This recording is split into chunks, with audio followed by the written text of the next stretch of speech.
calm. Imagine you own a small restaurant. You're not sure whether you're allowed to keep a share of your servers' tips, so you ask the city through its shiny new AI assistant. And the city's AI tells you, go ahead, except that's illegal. And if you'd listened, you could have been sued. In October, New York City launched MyCity, a chatbot built on Microsoft's Azure AI, pitched as a 24/7 helpline for business owners. The promise was simple: ask a question about city rules, get a trustworthy answer, skip the lawyer. Then journalists at the markup started testing it, and the answers came back wrong. It said employers could take a cut of their workers' tips. It said there were no rules requiring notice of schedule changes. It reportedly told landlords they could reject tenants based on income. All of these are illegal in New York City. The chatbot said them anyway, calmly, fluently, with total confidence. Mayor Eric Adams defended the tool. He acknowledged it was wrong in places and said it needed fixing, but framed it as a pilot, something you only improve by putting it in front of real people. Microsoft said it was working with the city.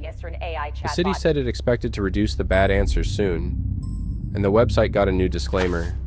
Responses may be inaccurate or incomplete. Don't treat them as legal or professional advice. Think about that sentence for a second. The tool was built to answer legal questions. The fix was a note telling you not to trust the answers. Here's the uncomfortable part. The model wasn't malfunctioning. It was doing exactly what language models do, predicting plausible text. Fluency is not accuracy, and a system that sounds equally certain when it's right and when it's wrong gives you no way to tell the difference. That's a technical fact, but the ethical failure isn't technical. It's about where the risk landed. The city took on the ambition, the vendor supplied the model, and the person holding the legal consequence, the restaurant owner who trusted their own government's website.